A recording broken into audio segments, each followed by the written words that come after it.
preacher preaching at me. Hey out there, this is Friday, February 23rd, 2018, and it's just about exactly 5 minutes before 9 in the morning here in Northern California. As you could tell, my voice is kind of sucky this morning. This stomach flu has just about left my guts, but it's morphed into my throat. And I've never had anything that persisted this long that I can remember. And I had pneumonia as a child, my left lung. But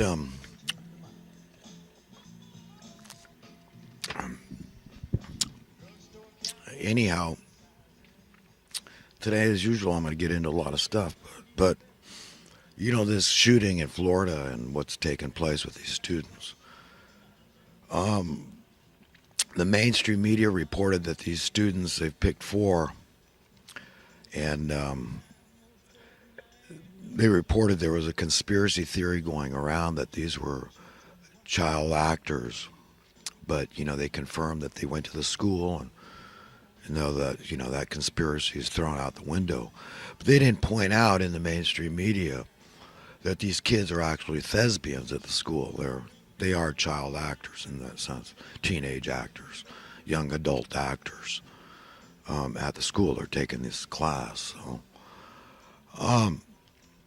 the mainstream media didn't point out that they all have the same opinion. They didn't pick any students with differing opinions about this whole subject. So, what's going on? They got the president. They were able to sit the president down and make him listen. And it surely was very traumatic. And, but this whole idea that it's all at the president's, footsteps, that this is some kind of an executive. He's the king of the country, and he's just going to, by fiat decree of the king, he's going to declare the Second Amendment null and void. I mean, it's just stupid. It's great that these kids are pissed off. They ought to be. But they should ask the right questions. We've gotten away from teaching the Bible. Nobody knows squat about the scriptures anymore. And if we did, we'd learn that what's going on in the world is the heart of man is waxing cold. Do you understand? That's what's going on here. We've become hard-hearted. And this is just another manifestation of that hard-heartedness. This kid, what the hell is he thinking? It's just insanity. Callous, seemingly without conscience. Nevertheless, and everybody knows, if you took a consensus of Americans that just know what we know, which is less than the authorities knew, the general public knows less than what the authorities knew about this guy, I just want to forget his name, Cruz character, Nicholas Cruz. We never would have sold this guy a gun. None of us. If we owned a gun store, the vast majority of Americans never would have sold this guy a gun, ever. So just we knew what we knew topically, without anything being checked on an FBI or law enforcement registry of any kind before they sold him a gun. We wouldn't have. We would have just looked at this guy and said, no, you're mentally ill. It's obvious. You're not all there. Okay? You're not fully cooked, obviously. I'd know intuitively. No way. If I owned a gun store, I wouldn't sell that guy a gun. And if you ask questions, I say, sue me. That's it. Sue me. You don't like it? Go somewhere else. I'm not selling you a gun, much less an AR-15. Alex Jones had Michael Savage on the show this past week, and I am kind of an absolutist on the Second Amendment, but I also understand where Michael Savage is coming from, and I commend him for disagreeing where he felt it appropriate, and it's okay. We do need to have the discussion about whose hands these things ought to fall in this whole age limit thing. Hey, well, if you say, well, they can join the military at 18, and you got to let them buy a gun at 18. He's like, man, I was a boy at 18. I wasn't a man. I was wholly cooked, man. I cucked. And I was not wholly cooked. I was wholly cucked. I was what they call whipped, if you know what I mean. Okay, I like girls. And I could have cared less about firearms, okay? And that's where I liked surfboards and skateboards and taking trips to Big Sur and Baja California and Hawaii and Southern California and doing fun things with my friends. But I didn't care about guns one whit. So, I don't have a lot of pity for anybody. Oh, what? They're going to raise the age to 21? Yep, fine with me. Alcohol, firearms, fine. Raise it to 21. I have no compunction about that. I do not feel like that's a compromise on the Second Amendment. Okay, the right to bear firearms shall not be infringed. Okay, but we all know that minors are recognized as minors under the law. And if it turns out that we're evolving in the wrong direction, in other words, devolving, and it's taking longer for a man to mature, to be fully cooked, then so be it. Then it's time to raise the age of a minor as a minor, right? They've raised the age you can start smoking to 21 all over the place. But you can buy an AR at 18, 19 years old like this kid. So yeah, I say, you know what? I'm down for that. But, the FBI, right off the bat, I mean, we all knew. I mean, this bail bondsman, this was reported as a blurb in the mainstream media, and it wasn't even on the internet that long. This one guy, the bail bondsman, that had called the FBI because somebody left a comment on his YouTube channel. Okay? I don't even check my comments. I mean, most of them are going to my Gmail, and I can't even stand reading my one Comcast email. I read it once a week, so I don't know what comments people are leaving on my videos. But, YouTube ought to be monitoring this stuff too.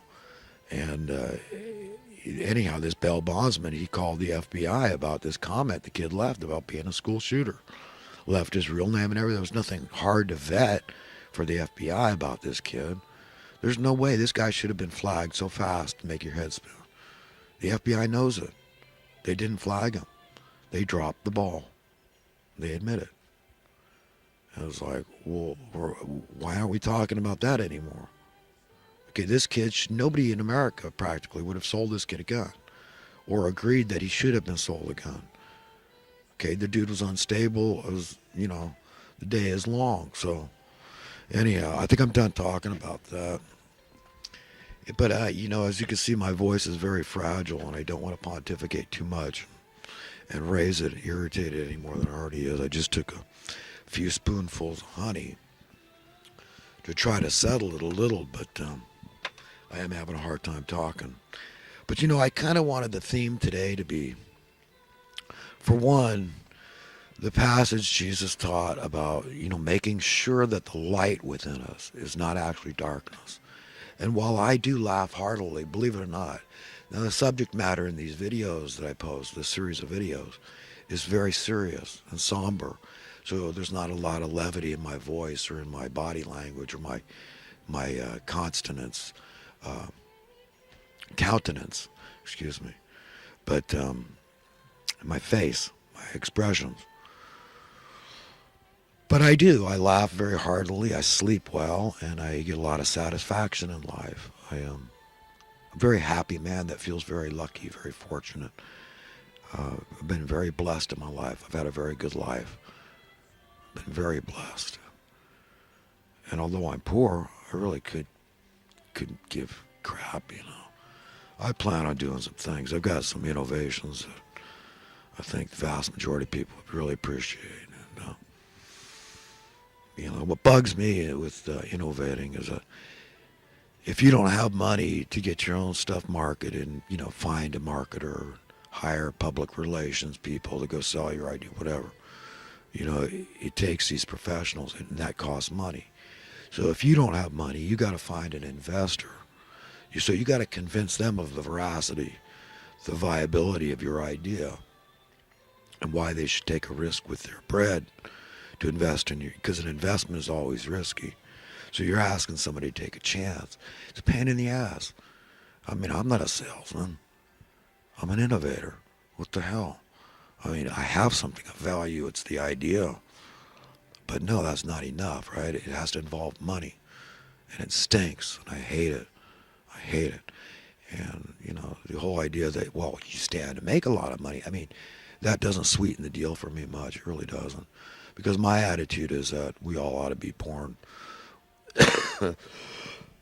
with our cut, so to speak. And I fully believe, I contend strongly, without equivocation, that if God had it his way, that's how it would be. Remember, it's not God that invented money.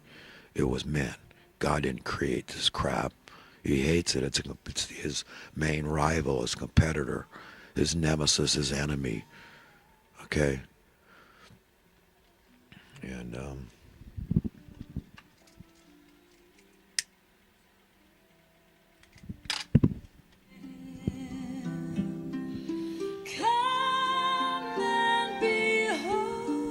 and it will go, because it cannot persist indefinitely. It's incompatible with the heart, mind, spirit, and soul of God.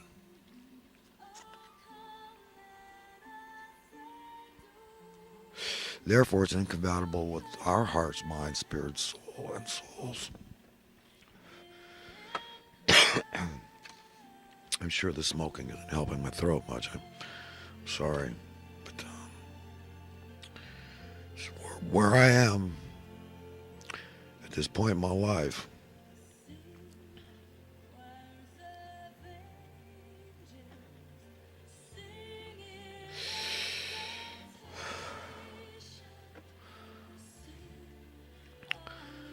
Um,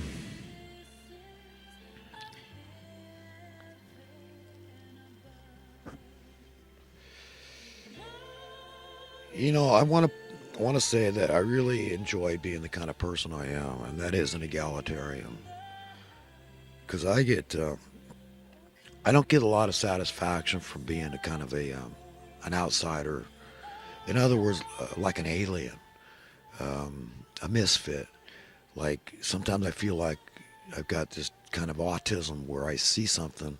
It's like, in They Live. Like I'm the only guy though with the glasses, and because I know that my intellect, I refuse to believe my intellect is so much greater than everybody else's. Okay, it's not that. I know it's not that. And then I don't want to believe that it's a matter of honesty, but I do think it comes down to honesty. But we're only able to be as honest as we can be, and we rationalize and we justify, and we have our reasons. We were brought up that way, or we were trained that way, and well, we don't want to believe that we were indoctrinated, programmed, and conditioned and manipulated to believe the way we do, and we're rationalizing. So we're like hypocrites. So the sky's the limit. Once you become compromised, you become a hypocrite. You become an elitist, and you can't be a little bit elitist. It's like being a little pregnant. It's evil. You're either evil or you're not. And it's the kind of thing where you kind of have to ask God, say, God, am I evil? Am I even a little bit elitist? And say, God, please remove this from me. Because I know that that's a surefire ticket to hell. And please, you manipulate my heart. I open it to you. And tweak me the direction you want me to go. To be the kind of person, the servant, which is the highest calling. This is the greatest gift any of us can receive, is just to be called to be a servant and to accept it on whatever level we can. Just be an equal child of God, beloved, gifted with everything. It's all yours forever. Do you get it? That's your parents. Your parents are really cool. They're really nice. And when they feel they can trust you, and they know they can trust you, then they give you everything. And they know that you won't let them down, that you will serve because you have an instinct to serve your fellow man, as your conscience dictates through instinct and intuition and all those good things. And you want You want to be useful. You want to be appreciated. You want to utilize your talents. You want to give back. If everything's handed to you, you want it's very natural to want to give back. So I'm not at all concerned about this idea that we're all born, unthinkably wealthy, free from the money masters of misery at birth, as a birthright, a God-given birthright, like the Constitution. So it's really not as far-fetched and radical as you think, but you've been trained to believe it.